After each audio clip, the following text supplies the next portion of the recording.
Well, hello and welcome to this New Zealand Initiative webinar. I'm Oliver Hartwich, I'm the Executive Director here at the Initiative, and it's my great pleasure to welcome you all to the launch of our new report, Renovating the Nation, How Asset Recycling Can Help Solve the Infrastructure Deficit. This is an idea that we think the time has come for that idea to start thinking about how to use our existing assets, Crown-owned assets, to fund the infrastructure that the country really needs. And it's my pleasure to welcome the author of the report, our Chair and Senior Fellow, Roger Partridge. Hi, Roger. Congratulations on the report.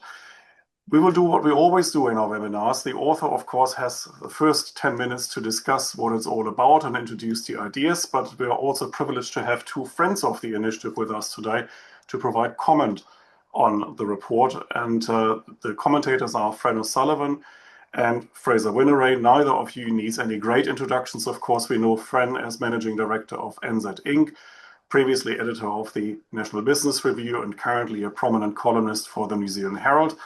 And Fraser, of course, we know from his time at Mercury and then at Fonterra, currently a non-executive director at the Port of Tauranga, Waste Management New Zealand, AgriZero, NZ and Quayside Holdings. We've invited Fraser particularly because of your past involvement in Mercury, where you were there when the company was part privatized as part of the mixed ownership model. So you know what this kind of policy would entail and what it would look like in practice. As you have probably all attended our webinars before, you know exactly how it works. You can ask questions. We'll have a Q&A session later. And to ask questions, you log them via slido.com. The code for Slido is 249-51166, but I will also share the access details in the chat. But for now, congratulations once again to Roger on your report, and the floor is yours. Thanks, Oliver, and thanks everyone for joining us. The idea at the heart of the report is simple. New Zealand is asset rich, but infrastructure poor. The Crown sits on a $600 billion balance sheet, yet roads are congested, hospitals are crumbling, and water systems are failing. Asset recycling offers a way to fix that, selling assets the government doesn't need to own and channeling the proceeds into infrastructure it does. And the best example of it is just across the Tasman. Between 2012 and 2024, New South Wales raised more than $50 billion by selling or leasing state-owned assets and recycling the proceeds into infrastructure. And anyone who's visited Sydney over the last few years can see the results. The infrastructure is in your face. The new metro, motorways and tunnels, WestConnex that reshape how the city moves, modern hospitals in suburbs that had waited for generations. None of it was funded by raising taxes. None of it was funded by taking on more debt. And it didn't just happen in Sydney. Asset sales funded more than 800 local and community projects across the state. And research found that 61% of residents supported the approach once they could see the infrastructure being delivered. This report explains how New Zealand can do the same thing. Of course, the initiative is not the first to raise the asset recycling idea. Infrastructure New Zealand posed the question in November 2024 when it published its report, Unlocking Value. And a year later, just before Christmas, Treasury Secretary Ian Rennie warned that the country would not grow its way out of its fiscal difficulties. There would be a need, he said, for ongoing changes across the balance sheet. And Treasury's 2025 investment statement pointed to formal capital recycling programs as a way to support infrastructure funding. And then days later, the Prime Minister told Radio New Zealand that the country needed a more mature conversation about state asset ownership. And we agree. As I mentioned, the Crown's balance sheet totals nearly $600 billion. And my colleague, Dr. Bryce Wilkinson, analysed it in a report last year he called The People's Portfolio. Much of the balance sheet serves essential public services, roads, courts, schools, defence facilities, hospitals, social housing, and of course the conservation estate. But tucked in alongside these assets is an eclectic collection of commercial enterprises that no rational investor would have assembled from scratch as a portfolio. Majority stakes in 3 electricity generators, a majority stake in an airline, a bank, a courier company masquerading as a postal service, a television network, 112 farms, a firm that values houses, a trust company. Bryce described it as the product of accumulated political drift, a portfolio where every previous government left its furniture behind and nobody ever called the movers. The report identifies more than $24 billion worth of commercial holdings as candidates for a first phase of asset recycling. Most operate in markets already served by private firms. The 3 mixed ownership model electricity generators, the gentailers, Mercury, New Zealand, Meridian Energy and Genesis Energy, operate alongside Contact Energy, which was once fully Crown owned, but which is now has been operating under full private ownership since 1999. 4 of the 5 major banks are privately owned. Kiwi Bank could be 2. Private courier companies compete with New Zealand Post every day. Meanwhile, the United Kingdom and Germany have both moved their postal services into private hands. TV New Zealand was once worth more than $1 billion. Today, its value is only a fraction of that. While New Zealand On Air already funds public interest content across multiple platforms without the Crown needing to own a commercial broadcaster. Where state-owned companies don't have competitors and operators monopolies like Transpower, the Commerce Commission already sets price quality paths regardless of their state ownership. The bulk of the value, approximately $15 billion, sits in the Crown's majority stakes in the 3 electricity generators and Air New Zealand. All 3 gentailers need significant cash to fund renewable energy investment. Yet until recently, the Crown's reluctance to signal willingness to contribute its share of new equity left the companies in a kind of capital raising limbo. Nicola Willis signalled last year that this would change, and just last week we saw what that means in practice. Genesis Energy announced a $400 million capital raise to accelerate its renewable energy program, and the taxpayer was forced by legislation to contribute $200 million of this. As the Finance Minister herself acknowledged, the Crown had no choice. Under the Public Finance Act, Genesis cannot issue new shares unless the Crown subscribes to maintain its 51% interest. So the company's investment capacity depends on the willingness of whichever government happens to be in office. Privately owned companies like Genesis competitor Contact Energy face no such constraints. And of course, here's the rub. The $200 million the taxpayer invested could have funded a new hospital, it could have contributed to school maintenance or to transport infrastructure the country desperately needs. Instead, it went to provide more capital to a listed company that private investors, including KiwiSaver funds, would happily have stumped up, as they do with capital raised by other listed companies like Contact Energy. It would be different if the Crown used its shareholding as a policy instrument, but as a general rule, it doesn't. During the 2024-25 electricity supply crisis, the government didn't use its majority stake to try to force the MOM companies to alter their prices or behaviour. Instead, after the dust settled, it looked at the possibility of regulatory reform, and then of course, more recently announced its LNG investment. But it raises a key question. If the Crown doesn't use ownership as a policy instrument, ownership serves no policy purpose. Now, where Crown-owned businesses do serve identifiable policy purposes, the report examines each case and finds those purposes can be protected without public ownership through procurement contracts, through concession arrangements, through regulatory frameworks and Kiwi shares. And the report has case studies on each of these companies. But perhaps the more important question is not what the Crown is selling, it's what New Zealand would be getting. $24 billion is equivalent to more than a dozen major new hospitals. It's nearly 7 times the value of new infrastructure typically approved in an annual budget. It would represent the largest single injection of infrastructure capital in New Zealand's history.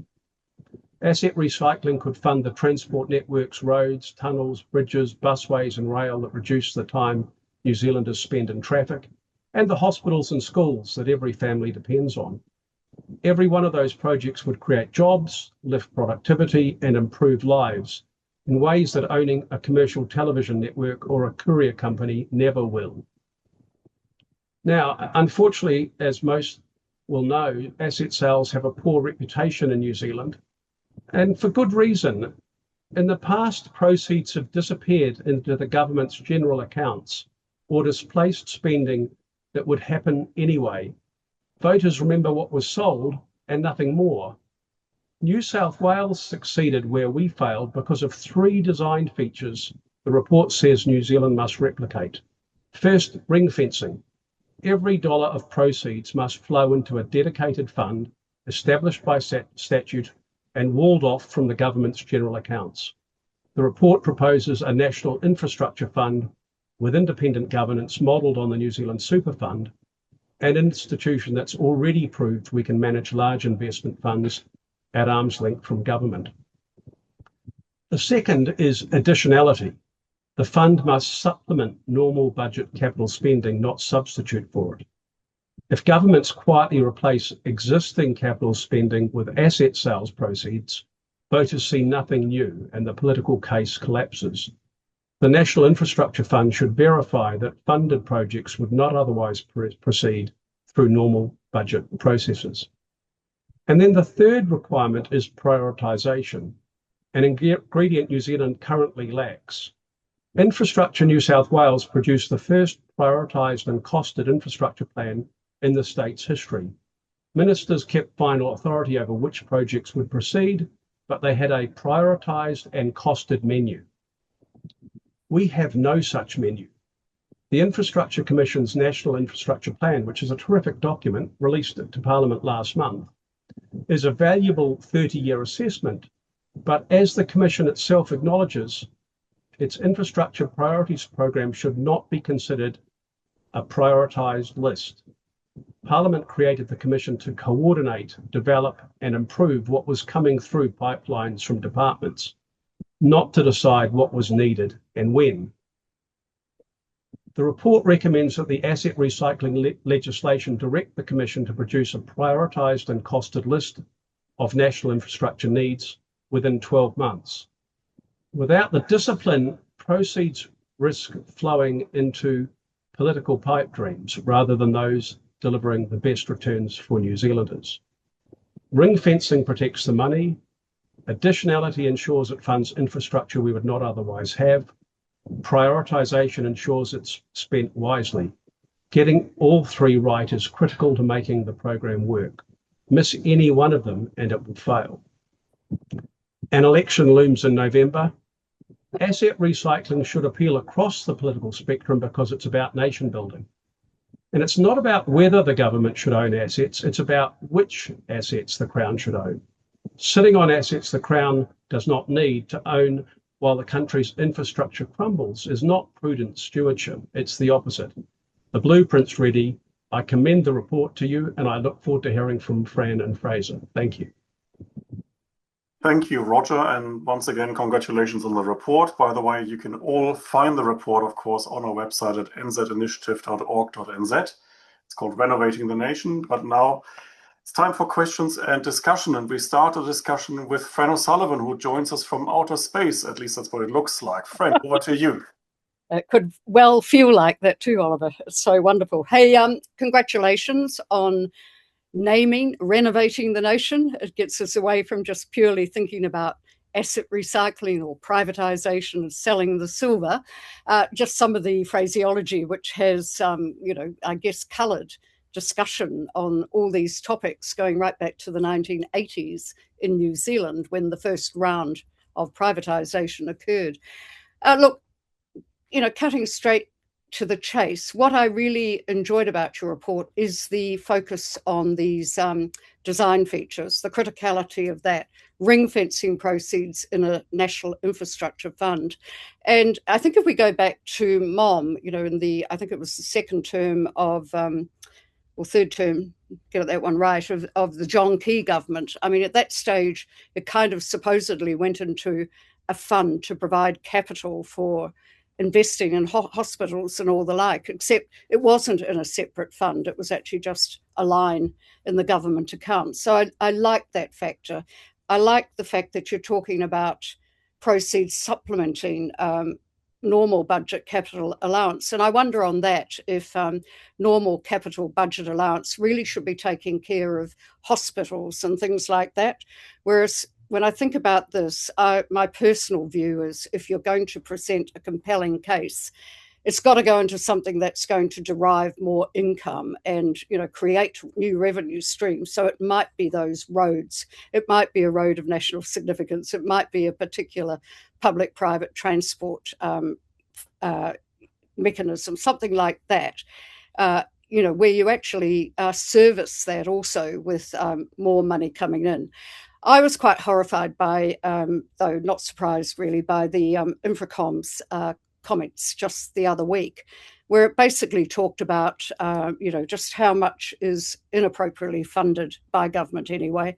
Very few cost-benefit analysis of projects coming to the table, and certainly Ian Rennie at Treasury has also talked about that, roughly only about half being costed in 23-24, and which is quite shocking. But then you look at the blowouts in costs that do occur, and when you look at that and you look at 24 billion, unless it's also accompanied by hugely critical management of spend, it's only going to scratch the surface. So I think, I do think you need to be honest about an income stream will go from particular Crown assets.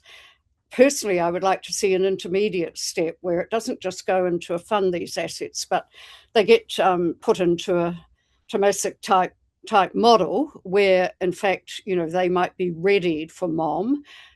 Steps might be taken to ensure the value accretion occurs while in the state's hands as much as possible before it goes to the private sector. And I think that's quite important, particularly if you're looking for a long time before you can actually place that money, behind those proceeds, behind new assets. So we don't have a great track record on infrastructure pricing, delivery and completion, and that came through in Infracom's report. Sometimes, is it better to optimise that existing infrastructure first, improve the cash position before you sell down, and but also, you've got to find a way of perhaps making it more specific. I mean, things like hospitals are pretty amorphous, but if this goes into promoting several big ticket items which can only be funded by virtue of this process, I think that is a winner more politically.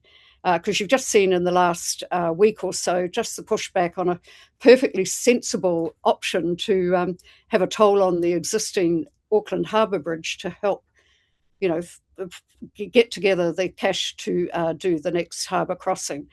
Something which, perhaps a sell down to help fund that specific policy, where you can actually target where the funds are going, I think could be a winner. But it requires a lot of lateral thinking from politicians who right now are too scared of voters rather than to make the case. That's me. Thank you very much, Fran. And before we get to Fraser, just a reminder, you can ask questions. I shared the code on chat. For those of you who haven't seen it, slido.com and then 249-51166. We already have quite a few questions lined up. You can also vote on your favorite questions, and I will aim to ask the most popular ones. But now over to you, Fraser. Great. Thanks, Oliver, and congratulations also on your report, Roger and Fran. Living in Northcote Point, I'm not a big fan of that toll over the bridge. We got rid of those a while ago once it was paid off. So No, hopefully there's some asset recycling that can fund that initiative wherever it happens to be. So just context for me, as Roger referred to in his introduction, I was at Mighty River Power 5 years prior to the listing in May 2013 and 7 years following, and generally sort of general manager operations for 6 and then CEO for the balance. And so my comments are also a bit more about going from an SOE to a mom company, but it does help inform the balance because there's actually not a big step in the balance of the activity. But I agree also a lot, Roger, about it's about what you're getting. It's not about selling things. That's just the means to achieve the what you're getting, which Fran emphasised there. The other 5%, though, I think is really important, is to avoid owning something that you don't pay attention to. Because I can tell you from corporate experience or even home experience, if you're not looking after something and managing it properly, it will have a problem and it won't occur between 9 and 5. It'll be about 3 a.m. or there'll be a privacy breach or something because you haven't had the right management or paying attention to it. So it's best to run things a bit more like a Scandinavian lounge where every vase and chair is well positioned and you know why it's there, as opposed to Burt Munro's garage where you're frankly tripping up over accumulated stuff and you can't find anything.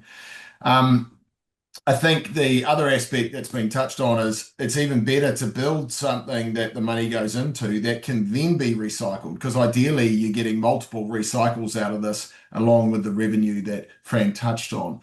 And when things are built with that purpose in mind of recycling, that really helps. The 3 key points I'd make from going from SOE to mom company at Mighty River are these. The first is the prompt. You can spend 1 hour with Treasury a year before we're listed, or you can spend a lot of engagement with buy side and sell side and investors and retail investors and 500-person AGMs because that gives you a lot of stimulation, and organizations are biological systems and so you do need that stimulation to act in the right interests. And that started that stimulation prior to the listing as we wanted to position to become the first company to list. And so it's amazing what starts to happen when you know listing's coming, and 2 to 3 years out that happened. The board and Joan Withers came on, did a stunning pre and post listing, but did a stunning decade, and we were well served by her, was fiercely independent, even though there was a 51% ownership stake, and Joan was very strong on that.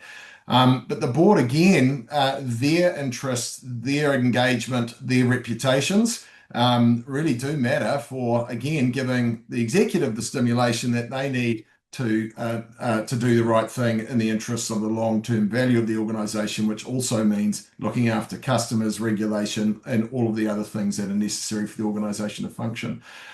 Ironically, because we're talking about asset allocation here and not leaving stuff in the garage that we don't need, the thing that really struck home at Mighty River when we were approaching listing and following was indeed asset allocation. We were into a whole bunch of things which were great to try, and Mighty River had been partnered with geothermal multi-land trusts, done stunningly good work, massive amounts of decarbonisation, displaced coal from Huntley off the stack, but we were into some things we shouldn't have been as well, probably offshore oil and gas, reconsenting a power station at Marsden, lots of small projects, and getting rid of those actually really freed up the organisation to know what we're about. Proactive asset allocation is really important. It's a very mature cycle. Reactive allocation, which is selling down assets because you've got a mortgage and the bank is about to become your equity, then that's not a good time to do asset recycling. Lastly, on that front, if you want private performance and 100% public ownership, that box isn't available in the click down. That's a mirage. It won't happen. So let's not pretend that that is a choice. Secondly, I think what gets accused of businesses that go from SOE to MOM is long-term thinking. It evaporates. That is, I think, the opposite. We started in 2010 the reinvestment in the Waikato Hydro Scheme, the refurbishment of it, because it needed to be done. It's built between 1925 and 1972. That is a 25 to 28 year project that'll be finished next decade. That was not stopped. It involves tens of millions of dollars, if not hundreds per year, going into refurbishing that taonga, which we inherited. Now, if you think that long-term thinking's out the door, then you'd actually just wait till probably something broke. It would have consequences on everything in the electricity grid, and you'd fix it then, but it takes you about 5 years to do that. I think the partnerships can be much more balanced. When you're the Crown, you're 100% owned. People are confused as to whether they're negotiating with the Crown or with an entity that's equal across the table. And so I think the partnerships that are needed for these long investments are really important. New capital allocation gets a lot of discipline for the conditions to be right. I didn't put to the board, we didn't put to the board as an executive, the Turitea wind farm, which was New Zealand's largest, until NZ Power was abolished, right? And that's because we were considering the regulatory environment in which we were deploying capital, and it needed to be right. And lastly, regulatory license. You might think that people go, well, what, do we really mind, or is it an important thing? It's a critical thing, not just for the point I made just before, but if a regulatory impact hits something that is local government or central government owned, who in management actually really cares that much? You just go, oh, whoops, sorry, there's an environmental problem, or there's a customer problem, or the pump's not working. You kind of go, whoops, I'll blame it on the previous guy. But what happens when you're listed is the manifestation of the future, it turns up in your share price. And if people think you're not in control of your future, the share price moves, and you just cannot get that signal in a 100% state-owned entity. And so what happens? You just keep kicking the can down the road until there is a problem. So there's a lot of stimulus that comes into an organization, and I think Mercury is a lot better for it. Thank you. Well, thank you, Fraser. And that now opens the discussion. And I will take the questions from Slido, the most popular ones first. And the current most popular comes from Tim Clark. And it's a political one. How can this idea, and the analytics are strong, take seed and survive in New Zealand's 2026 political context, where New Zealand First will be increasingly pivotal? It's a political question. I kind of look at you, Fran, first. Oh my God. And we've already seen, like, when David Seymour opened the question on privatising Air New Zealand last week after its result, how Winston very quickly came to the party and said no. And then the Prime Minister also now, having perhaps been a bit unclear given his prior comments, which suggested privatisation is something for a second term coalition, but he basically slammed that door shut as well.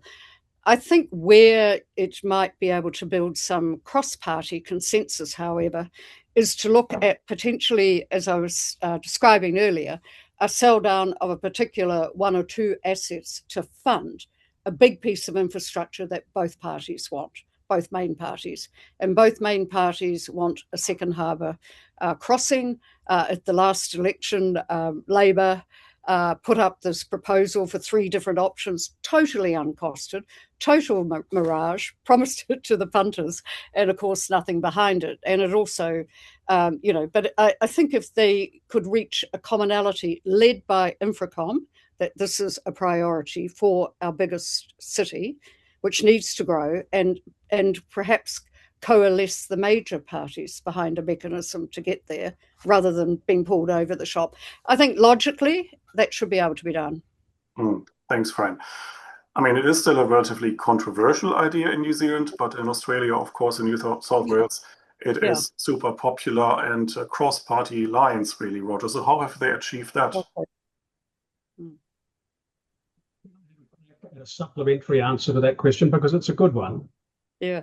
I've talked with the political parties, not to across the political spectrum, in the centre, and the objection from the centre left and from the centre is mainly that we can't have one generation selling the family silver to pay for the groceries, and that's a really legitimate concern. And we might be tempted to say, well, the best thing for New Zealand would just be to have less debt.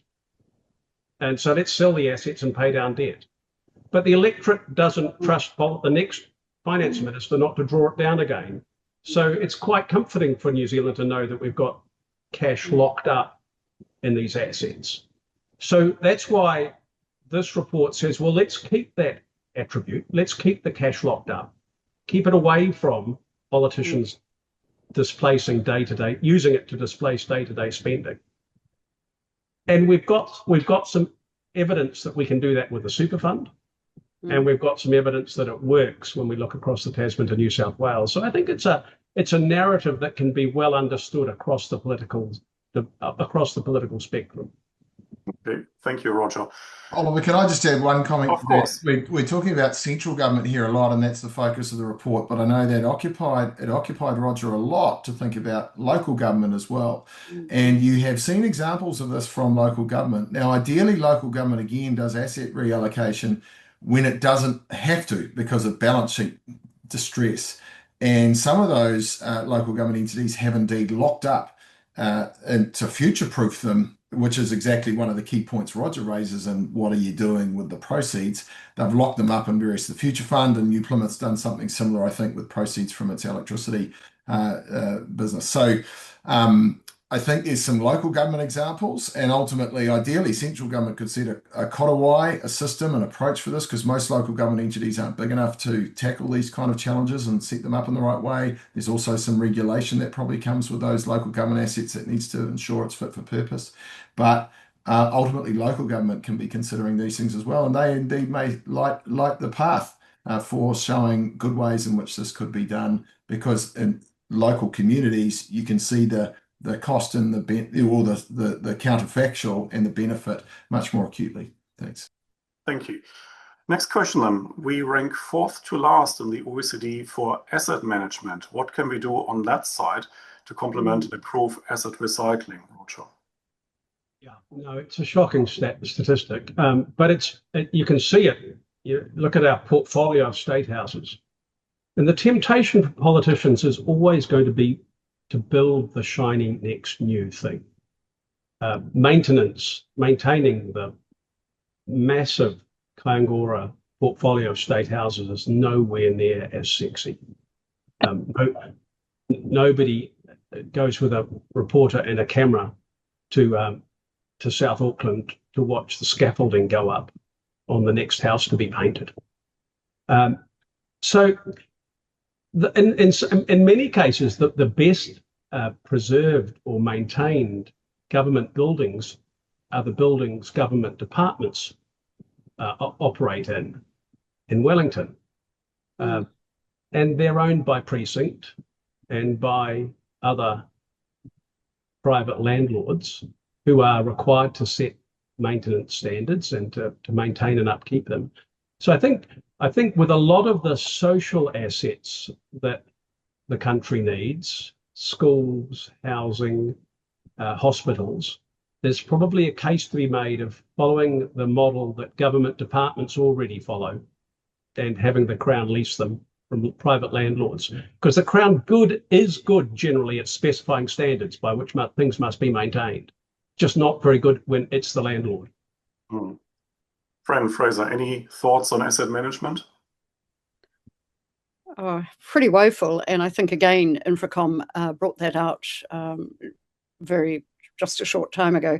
I mean, I think also we get taken in by these huge telephone numbers, X trillion of assets required, huge infrastructure deficits, but applying that mentality to actually looking after what we have and sweating those assets and using demand management of them much more aggressively than we do. I mean, a lot of the time our motorway infrastructure is not being used. So, I mean, there must be mechanisms for getting better use out of what we actually own, in my view.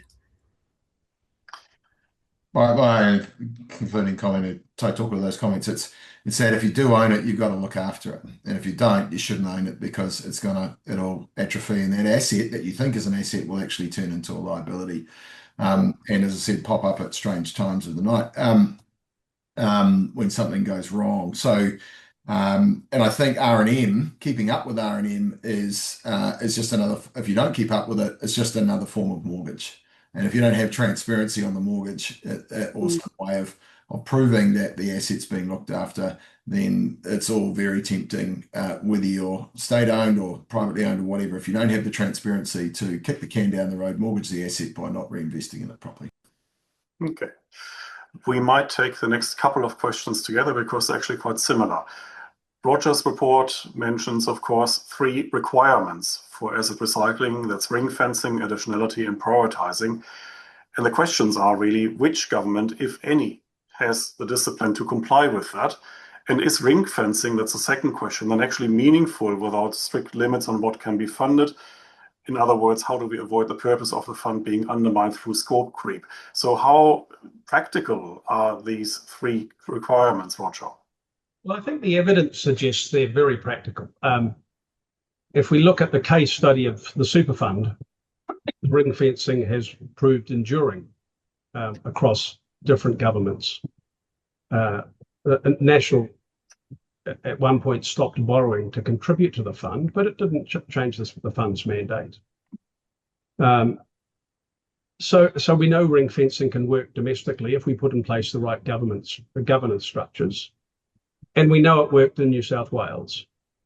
But there are 3 statutory requirements that need to be built into the legislation, not just ring fencing and governance, but a statutory mechanism that makes it clear that the funds can only be used for infrastructure that wouldn't be spent through, wouldn't be funded through normal budget processes.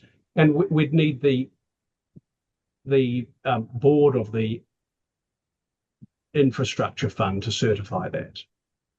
And then the most important is, or the next most important, they're all 3 are important, is the Infrastructure Commission being asked to prepare a prioritised list of what's needed. So as an Aucklander, I'm tempted to say, well, the obvious big next piece of kit we need in New Zealand is a second harbour crossing for the resilience of New Zealand's largest city. But I can't claim to know that. Somebody needs to put the ruler across all of the country's infrastructure needs and work out which of them deliver the greatest benefit for New Zealand. So prioritise the list of needs. There'll be hospital upgrades in there for sure, but water system upgrades as well, although that's more a local government matter. So we need the Infrastructure Commission to do its job, and it's a cross-party creature. And so I think we can be reasonably confident what it comes up with will be respected. And so that ministers then can only select from the Infrastructure Commission's menu. That's what's critical. So if the second harbour crossing doesn't make the cut, because actually there's $25 billion of stuff that will deliver more bang for buck for New Zealanders, that's what needs to happen. And so I can't say it'll be this or that will be built. But what it should stop is the left coming in and we throw our dart blindfolded at a dartboard and say it's rail, and then the right comes in and we blindfolded throw a dart on a wall in the opposite direction and say it's roads. Let's have some costed and prioritised projects evaluated by the Infrastructure Commission. Okay, so the question was political viability. And question to you, Fran and Fraser, would you trust the current government and or the current opposition to implement the scheme? What Roger's put out? Yes. No, I don't think they're going to, but I'd love them to. Look, the logic is pretty clear. As I suggested, I'd like to see an intermediate step, and that is by putting some of the major assets in particular into a different model, a different fund, which would get managed down first, not actually selling first and then proceeds, just putting the assets in first, and then distancing that a little bit from the Crown. Interestingly enough, it was an issue that was looked at by Labour back in the day, and in particular when Trevor Mallard was state-owned enterprise minister, the fact that Contact kind of sat outside and you would be putting competing organisations, gentailers, under a holding company type structure did make that more difficult. But there have been times when Labour has also been quite pragmatic about it. And I think at the moment, this sort of suggestion that current majority is sort of, sliding around on it a little. It's a great shame, and they should certainly have the ability to debate openly. Yeah. You're nodding, Fraser. Yeah, I was going to say my only other comment, which is part of the design, is nothing. Nothing can be done on significant infrastructure within a 5-year window. Yeah. So, and that is longer than almost 2 electoral terms. So when the Infrastructure Commission is lining up projects, if they were doing this scheme, the ability to say which ones particular coalitions would like in the future needs to actually be future dated, because you can't do anything next year or the year after or the year after. It's just, you cannot mobilize labour, competence, project management, resource consents, the whole shooting match in order to pull off a major project. Things take, good things do take some time to execute, and so I think that's a subtlety which can get considered as this report is debated in the system design as well. Okay. Next question then. Are there any assets in the Crown's portfolio that genuinely should never be privatised? And if so, which ones and why? Roger. Well, defence assets should never be privatised. They need to be owned by the Crown. And then almost everything else you could imagine being privately owned. We've tried prisons. I think they're probably a hard one, but other countries do that successfully. Hospitals, the state could be a landlord. It could be a tenant, and the hospitals could be privately owned and maintained and leased to the government. I suspect we'd get more cost-effective designs and better maintenance if we did that. So I don't think there are too many. We don't recommend that the government sell Kiwi Rail. It's just too hard to work out where the value is there at the moment. We need to get road transport pricing worked out first before we can work out which bits of its freight business are commercially viable. It was great to see Kiwi Rail turning a profit last week. It's been a sinkhole for government spending. It's valued in the government's books at $20 billion.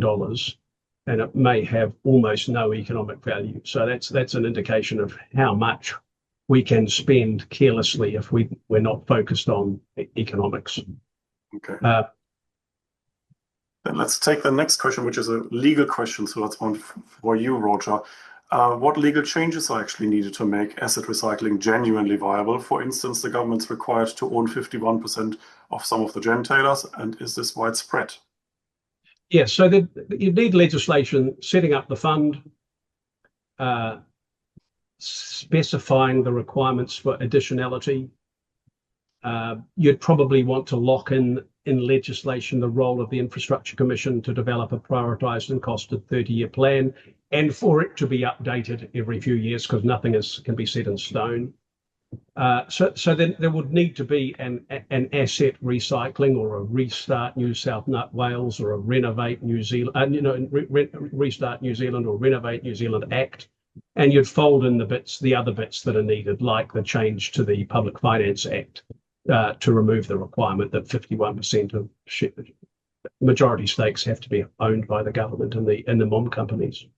Okay, so that's probably done quite easily. I believe we already answered the next question, which was who decides which infrastructure projects to fund and how. That would be out of the Commission, and it would be a non-political decision? No, the Commission would prepare the menu. We're suggesting the politicians would decide which to order from it. Yeah. But because there's some sense in that. We don't want our government spending the money on stupid things. So if there are things that meet the bar, then there's some democratic accountability in having the politicians decide which from the menu we choose, the politicians choose.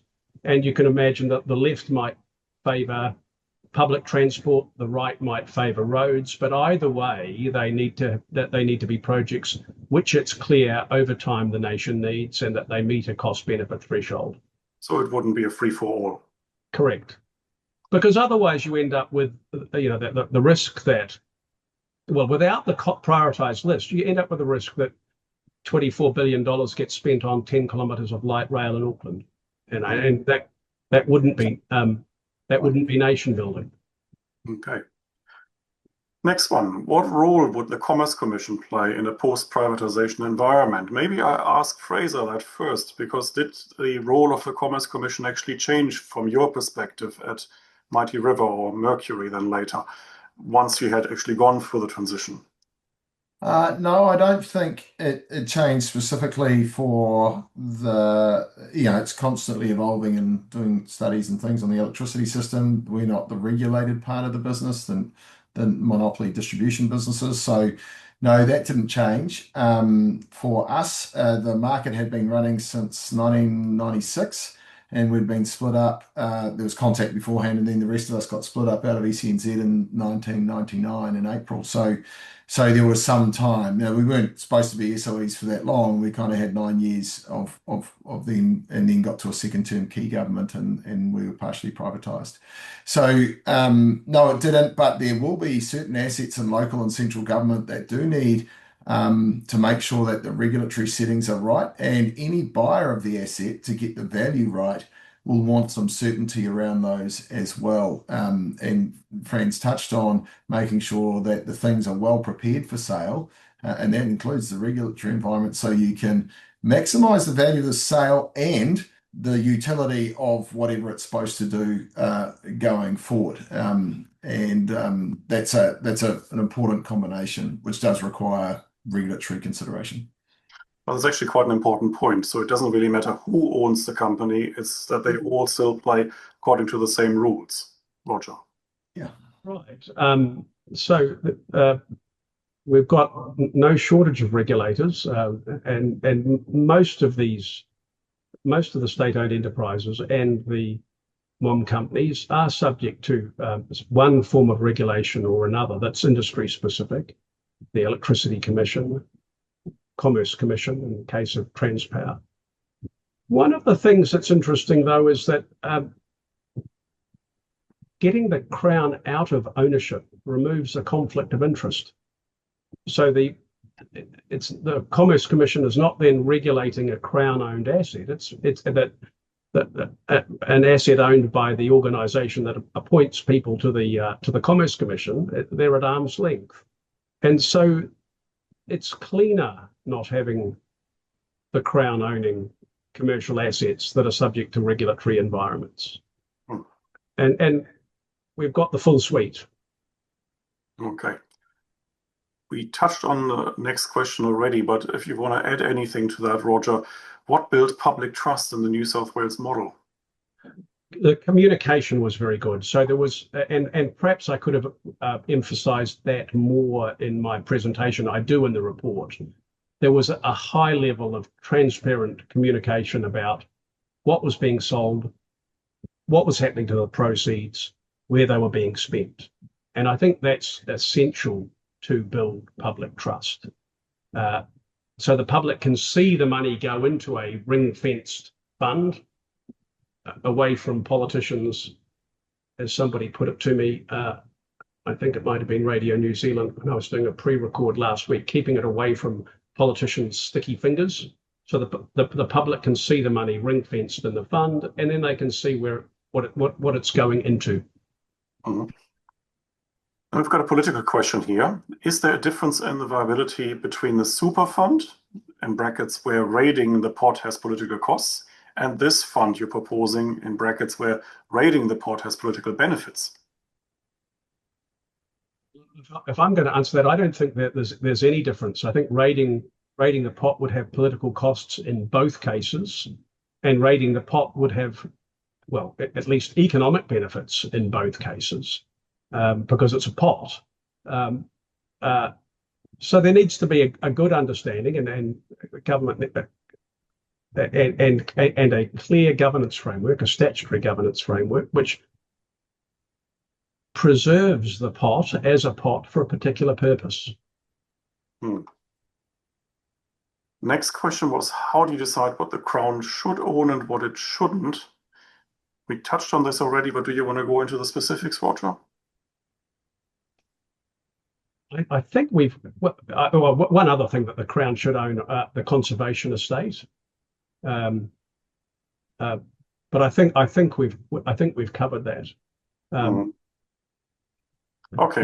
The statistic I like the most in Bryce's report, analysing the whole of the Crown's balance sheet, is that the Conservation Department owns 2.7 million hectares of land with no designated conservation value. Now, undoubtedly, some of it, possibly a lot of it, does have conservation value, but it's not designated. It's just parked there. And 2.7 million hectares, you think, well, that can't be very much, until somebody tells you that's the size of Belgium, just sitting there unallocated. Okay. Next one. We already struggle to deliver infrastructure quickly. How do you make sure this doesn't just add another layer of process? Maybe Fran, any thoughts on that? Another layer of process. Would it just make things even slower than they currently are? Well, they're very slow and nothing is happening, to be brutally frank. Look, it's for the same reasons that Fraser enunciated earlier. It takes a long time to actually gear up for a major infrastructure project. By the time you've done competitive bids, looked at actually how the thing will be funded in the first place, I don't think it will slow down something that's not moving anyway, in my view. So, again, just my own provisos, tuck the assets into something else meantime. And so you can sell down as and when the market is right, and as and when you actually do have something to fund, rather than sell and then just have to wait with lazy capital sitting there. That's right. But I think it would almost certainly speed things up, because it would stop the political stop-start. You'd have the National Infrastructure Fund as a continuously operating funding agency, moving from one project to the next project, and keeping going with them almost from a menu, regardless of the political cycle.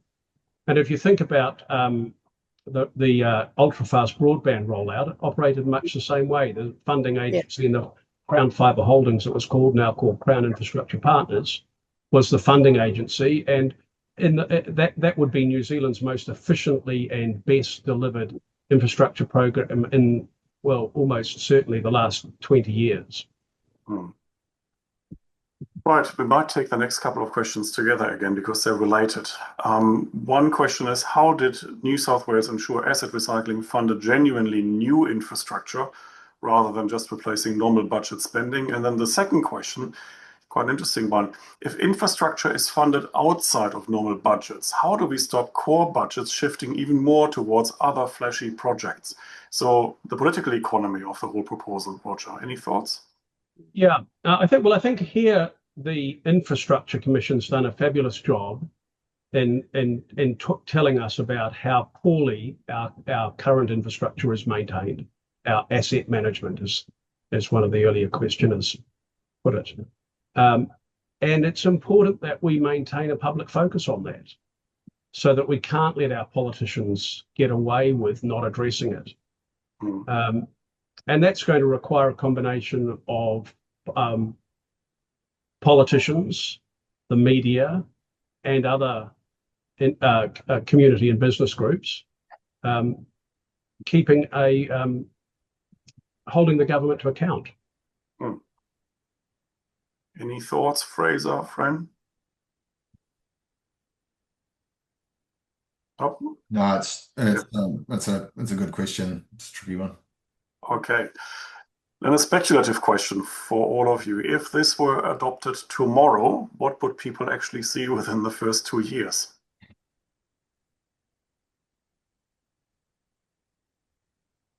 You'd see a fund established. You would see some asset sales.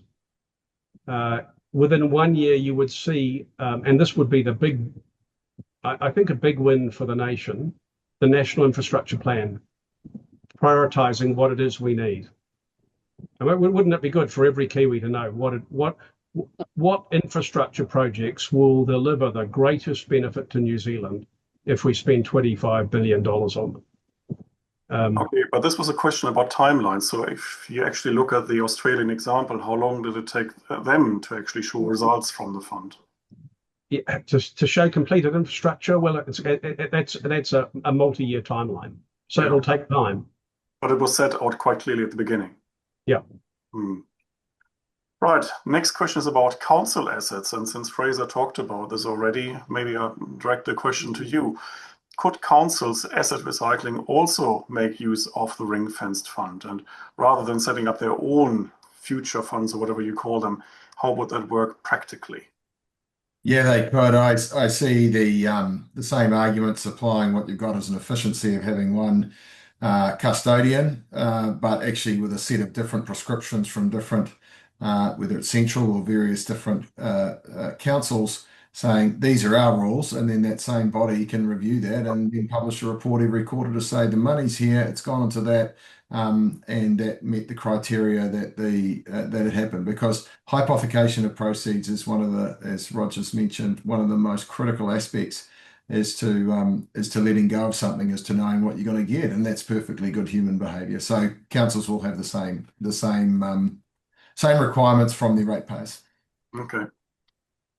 And from a practical point of view, how much does it matter who actually understands the business? Does ownership by someone close to the operation change outcomes? Well, I think it does, because that's why you constitute a board based on the skill sets that are necessary for it. And so the board and management need to do that. The shareholder, it's got to be an asset. Typically, shareholders should be holding assets that are compatible with their kaupapa. Or, what are they trying to do with it? Why would they own it? And that's the question, I guess, that Roger's highlighted here, is why do we need to own something? And that's an important question to answer for asset allocation, just as it is for someone in a home. Do I need that third couch, or is two okay? It's the same thing. Does the answer come back to the change in behaviour, for example, at Mighty River Power, now Mercury New Zealand, once it had outside shareholders? How much did it change the discipline of the organisation to have outside shareholders? Yeah, well, the board and management are responsible for resource allocation, and that includes not just what the new or incremental aspects are, it's the existing stuff of what you have. And so, no, it does, because there's a lot more discussion that can happen with people that are holding on something which is they're holding on to a share, and the share is baking into its price, the perpetual DCF, essentially. And so if there's crinkles in the future, that will manifest in the share price, and therefore the people that are, whether they're shareholders or buy or sell side, they have an interest in knowing what the future holds. So that scrutiny is far more than was provided with 1 hour of Treasury oversight, or half an hour in front of Select Committee, which can be an interesting and entertaining experience at the same time. Yeah. Fran, did you want to comment? No, I was just laughing about the experience of select committees, and particularly we were talking prior to this coming on air about Air New Zealand, and it has been a favourite whipping boy by politicians at select committee, and I imagine very different from boardroom discussions. Well, then let's conclude this discussion actually with an outlook. Actually, it's an election year. We've got a few months to go until the election in November. How do you think this issue will play out over the coming months? Maybe starting with you, Fran. Well, as I said, I think it's a very valuable report, Roger, and I congratulate you on bringing it together with such clarity. I personally think it's going to play really interestingly in this year. And if you just look at infrastructure, the fact that Barbara Edmonds on Labor side had actually supported PPP in a Treasury document, going back a year or so ago.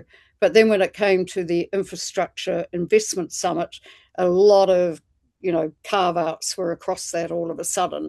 But however, put that to one side, we do have an issue of how we pay for this next round of infrastructure. And if the benefits can be proven, and I like the idea Roger said. I mean, obviously we both spend time in Auckland and we see that as the priorities up here. But if the Infracom can come up with something, and possibly we're running out of time to do it this year, to be honest, what is the, one or two big projects that really need to get underway, and then to build through the process of debates, political debates, commonality, for just to even bite off one or two. I don't think it's going to be achieved right across the board this time round. And Fraser, your political forecast for the year? I wouldn't like to delve into those dark arts. They're outside my pay grade. But what I would say is I think the critical things here are to focus on the benefits, not the sale. It's the benefits. The sale is just a means to it. And the trust, the new situation of trust of these frameworks and independent bodies which can ensure that the proceeds are held correctly and spent on the right things. I think it's also about normalizing it, because let's face it, it's hard to argue, and most New Zealanders would say selling a quarter acre in Remuera so we can build 10 houses somewhere else, that's smart Housing New Zealand asset recycling, right, within itself. And so normalizing it is kind of in a sense of sometimes it's the smaller things that are in that Crown portfolio, which are sand in the gearbox, right? They just tiny things which no one even knows that we own. What if they were moved on first to try and build the muscle strength on this and the competency of setting things up for sale and all that sort of stuff? And also what parts of existing activities, we're not saying we're privatizing the health system, we're saying, does the hospital or the outpatient centre or the GP clinic or whatever it happens to be, does that need to be owned? So I think there's a couple of other ways to get it into sort of a more, that makes common sense portfolio, which is, I think, small things and parts of those activities. No, they don't turn into a big, let's go and build a second harbour crossing. But I think there's a little bit of walking before we run here and building the muscle strength up. And when we went through the listing, the muscle strength hadn't been used for a long time. And so ourselves and Treasury and everyone else had to get used to going through these processes. And it's best not to drop the ball on something worth 10 billion. Yeah. Thanks, Fraser. And Roger, you've got the final word. What do you hope for in this year? Well, to work for a think tank, as you know, Oliver, you need to be an optimist. Of course. And so I think we will have at least one of the main political parties and at least one of the others going into the election arguing for a form of nation building along the lines put forward in this report, because I think it's a no-brainer. Okay, then I look forward to the proposals from Labour and the Greens, if that's what you meant. Thank you very much for the discussion today. I think this is the beginning of a discussion that we need to have in New Zealand. Congratulations once again on the report. And as a reminder, you can find it on our website. We look forward to interacting with you if you've got any questions or comments on the report. But for now, I thank Fran O'Sullivan and Fraser Whineray for your comments today. And thank you, Roger, for the report and for answering our questions about it. That's it. We are adjourned. See you next time.